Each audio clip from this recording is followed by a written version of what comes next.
I hadn't expected to be back in a classroom at 24. Life had pulled me away for a year. Jobs, uncertainty, figuring out what I actually wanted. When I walked into that softly lit lecture hall, the scent of old books mixed with a faint trace of coffee, it felt like stepping into a different world. The desks were worn, the walls lined with posters of classic literature, and there she was, Professor Halden. She sat behind the podium like she owned the space, but not in a way that demanded obedience. It was more like she held the room gently, like a conductor with a fragile instrument. Her dark hair, streaked with silver strands, framed a face that was confident yet quietly worn, like someone who'd carried both knowledge and sorrow without losing grace. When she spoke, her voice was calm but magnetic. It pulled me in like a tide. I didn't want to resist. I chose a seat in the front row. It felt risky, like putting myself under a microscope, but something about her made me want to be seen clearly, not just hidden in the back. The classroom was warm, the sunlight from the tall windows spilling in dust motes that floated lazily through the air. There was a faint rustling sound as she handed out the syllabus, and the faint scrape of a pen on paper as I made the first few notes. The lesson that night was about nuance, how meaning often lived in the spaces between the lines, the silences, the things not said. I found myself watching her more than the words on the page. When she paused, her eyes would drift toward me briefly, holding me in place like a soft invitation. I felt a flutter in my chest. Not quite excitement, not quite fear, but something like the fragile hope of a new beginning. When the bell rang, most students packed up quickly, eager to escape the dim classroom.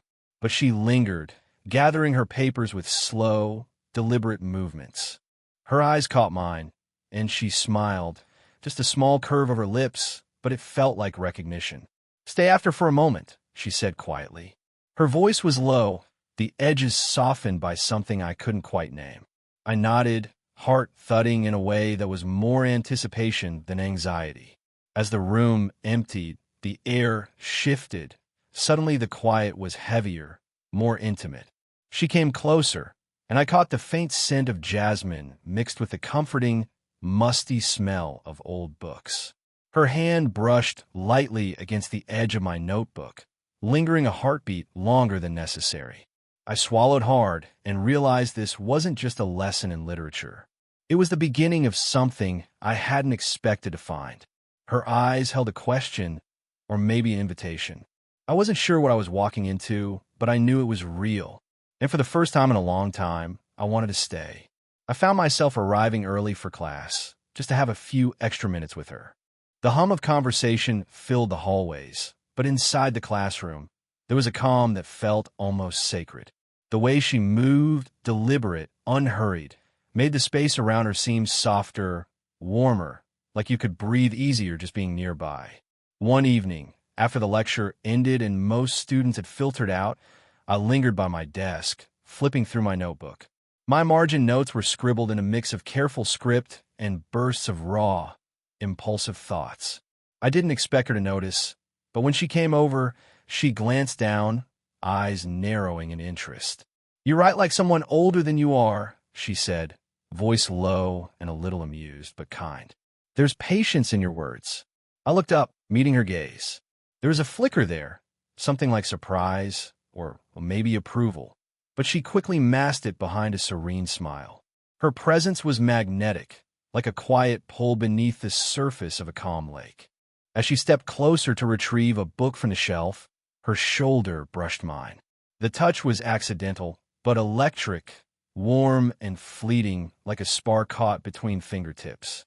For a moment, I was acutely aware of where we stood, the closeness between us, the way the small contact lingered on my skin longer than it should have. I tried to focus on the book she handed me, but I kept stealing glances at her. There was a softness around her eyes when she laughed, a rare thing, because most of the time she wore a composed, almost guarded expression. That evening, she laughed at one of my clumsy jokes, and I saw something fragile beneath her confidence, a crack in the armor.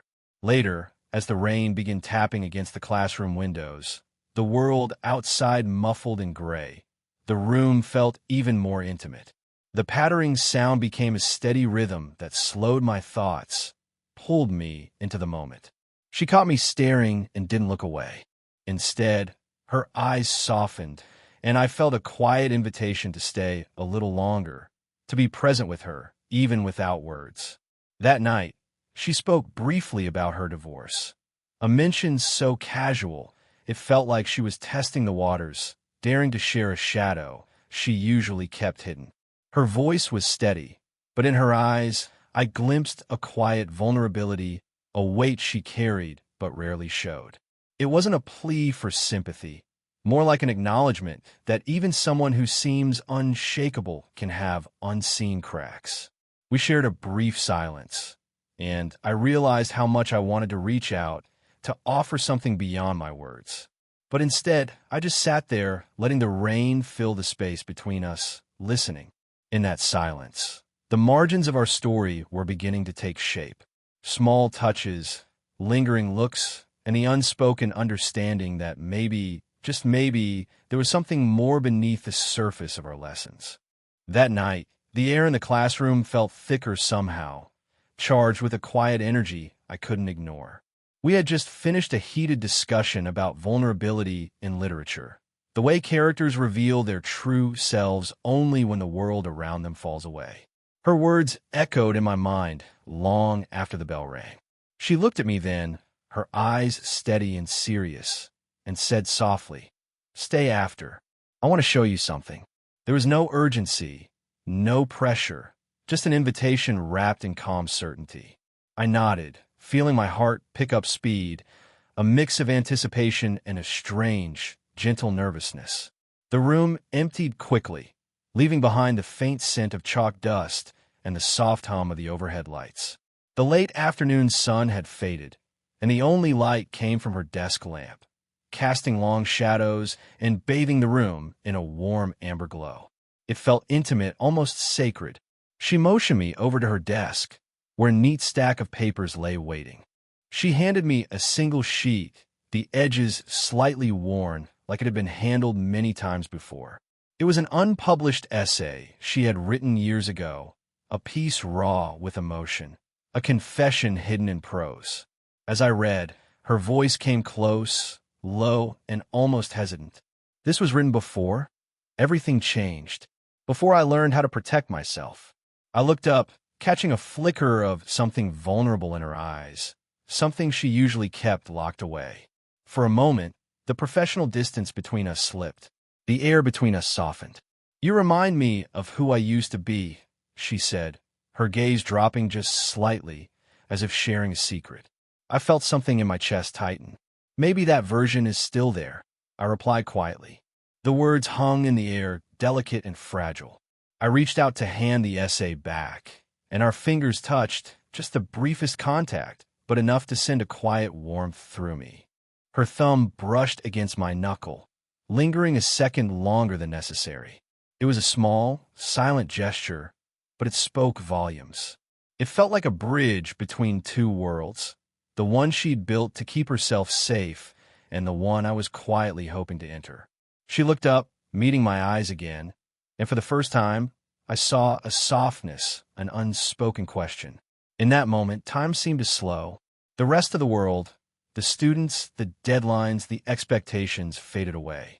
There was only the quiet glow of the lamp, the scent of worn paper mingled with the faint trace of her perfume, and the gentle, steady beat of our shared heartbeat, though only I could hear it. She cleared her throat softly, breaking the silence. "I don't usually share this." I smiled, trying to steady my voice. "Thank you for trusting me." She nodded, a small, genuine smile touching her lips. For once, the teacher's mask was down, revealing a woman both strong and fragile, complex and real. And I realized this was more than a lesson in literature. It was a lesson in courage and trust, and maybe, just maybe, the beginning of something neither of us had expected. The days that followed were strange, charged with a tension neither of us fully acknowledged, but both of us felt in every glance, every slight pause.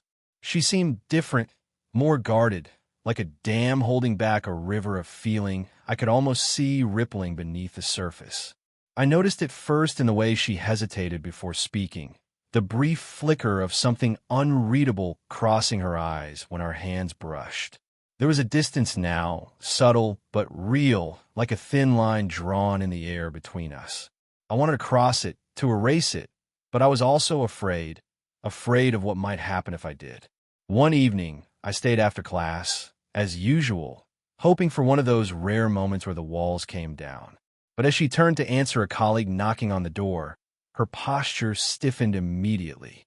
Her warm smile vanished, replaced by a professional coolness I hadn't seen before. The colleague nodded, exchanged a few words, and left. Once the door shut behind them, the warmth returned, but so did the distance. It was as if that brief interruption reminded her of the boundaries she needed to maintain, boundaries I respected, but that hurt more than I expected. She began to assign more reading, more essays, but fewer personal moments. The late-night talks, the subtle touches, the small confessions, they became memories, flickering like candlelight in a room gradually growing dark. One evening, sitting alone in my apartment, I poured my feelings into an assignment. I wrote about longing, about the ache of wanting something you know you shouldn't, about the lines drawn by circumstance and society that separate us, no matter how close two souls might be. When I turned in the paper, her feedback came back brief, almost clipped, beautifully written. Dangerous. Her words echoed in my mind long after. Dangerous. Was that how she saw me? Or was she warning herself? I caught myself replaying every look, every touch, trying to decipher what was real and what was just my hope filling in the blanks. The tension between us wasn't just about the age gap or the teacher-student line. It was about fear. Fear of vulnerability, fear of judgment, fear of what it might mean to finally give in. One afternoon, as I passed her in the hallway, our eyes met, but she quickly looked away. I wanted to reach out, to close the distance between us with a simple touch, but I held back. The unspoken rules hovered like ghosts, whispering caution. That night, I lay awake thinking about the things unsaid, the what-if suspended in the space between us. I wondered if she felt the same ache, the same hesitation. And in that silence, I realized that sometimes the most powerful feelings are the ones we don't act on, the ones that simmer beneath the surface, fragile and fierce all at once. Because some lines, no matter how much you want to cross them, exist to protect the hearts that dare to beat so close together.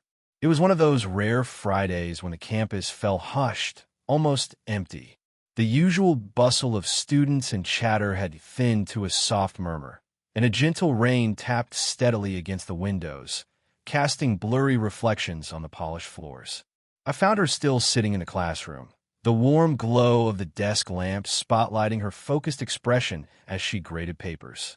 The room smelled of old books and faint lavender, a scent that had begun to linger in my thoughts, unbidden and comforting. I hesitated at the door, unsure if I should interrupt, but she looked up and offered a small, inviting smile. It was enough. I stepped inside and took the chair beside her desk. The silence stretched, filled only by the rhythmic tapping of rain and the scratch of pen on paper. She poured 2 cups of tea from a thermos she kept on the shelf, the steam curling upwards like wisps of quiet warmth. We sipped in companionable silence, the warmth from the cup seeping into my hands. It felt like a small island of calm in a chaotic world. Then, without looking up, she said softly, "I don't let people in easily." Her words hung in the air, raw and honest, peeling back another layer of the careful facade she maintained. I waited, sensing she was searching for the right way to say more. She told me about a poem, one that had saved her during a dark time, a piece of writing that felt like a lifeline.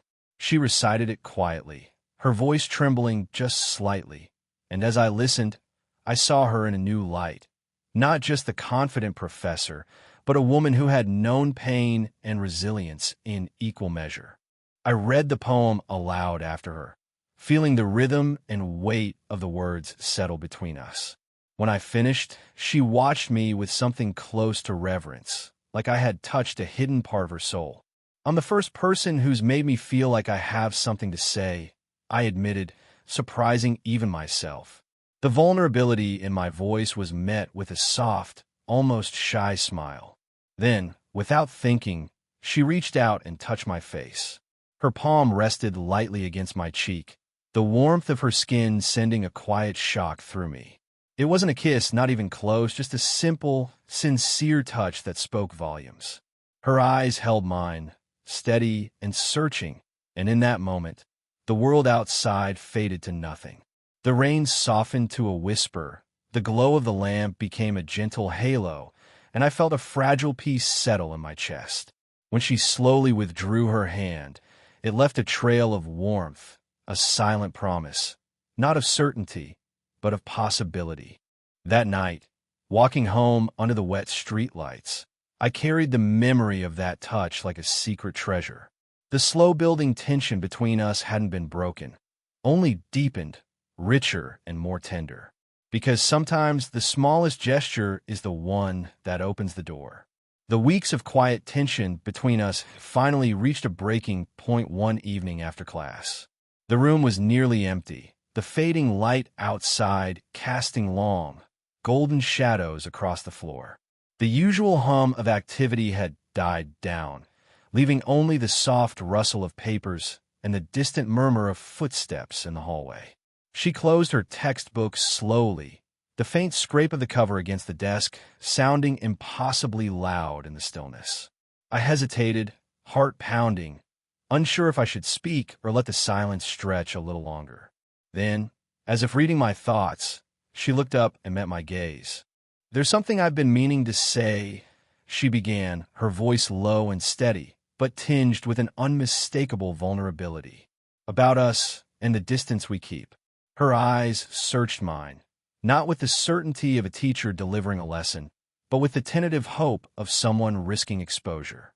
The warm glow of the desk lamp softened the lines on her face, highlighting the subtle tremor in her lips that betrayed her usual composure. I nodded, encouraging her without words. The air between us seemed to thicken, the usual boundaries fading under the weight of what was about to be shared. "I'm afraid," she confessed quietly, "of what it means to let someone in, especially someone younger, someone who sees me differently." Her hand rose slowly, brushing a stray lock of hair behind her ear, a gesture so intimate it made my pulse quicken. "I've spent years building walls," she continued, "protecting myself from disappointment, from judgment. But with you it's different. You see the parts one usually hide." Her words struck a chord deep inside me. I reached out instinctively, my fingers brushing against the back of her hand resting on the desk. The touch was soft but electric, a silent promise wrapped in warmth. She didn't pull away. Instead, her fingers curled slightly around mine, grounding us both. "I don't want to lose this," I whispered, my voice barely audible. "The connection we have, it feels real." A small, genuine smile broke through her guarded expression. "Real, yes, but complicated," she admitted. "There are expectations, assumptions, and fears that don't just belong to me." We sat in that quiet classroom, hands entwined, the hum of the world outside fading away. The vulnerability between us was no longer a barrier, but a bridge, a fragile, beautiful thing that invited trust. She leaned in slightly, her breath warm against my cheek. "Thank you for being patient with me," she said softly, "for understanding that some things take time." And in that moment, I realized that the slow unraveling of walls, the breaking of silence, was the most profound lesson of all. Not one taught from a book, but from two hearts willing to risk everything for a chance at something real. The classroom was quiet that afternoon, the late summer light filtering softly through the tall windows. The semester was winding down, and with it, the urgency of unanswered questions and lingering hesitations began to ease. The tension that had simmered between us over weeks of stolen glances and tentative touches had blossomed into something deeper, a gentle understanding that neither of us had rushed, but both had wanted all along. She was sitting at her desk, her posture relaxed, the usual formality softened by the way her hands rested loosely in her lap. When I entered, her eyes lifted, meeting mine with a warmth that sent a quiet flutter through my chest. It wasn't just recognition, it was a welcome. I took the seat across from her, close enough to feel the subtle scent of her perfume, a delicate blend of jasmine and something earthier that grounded her presence.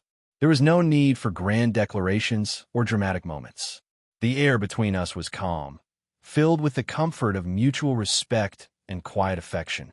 "You've grown," she said softly, a trace of pride threading through her voice.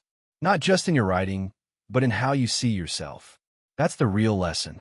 I smiled, feeling the weight of her words settle gently in my heart. "You taught me more than literature," I replied.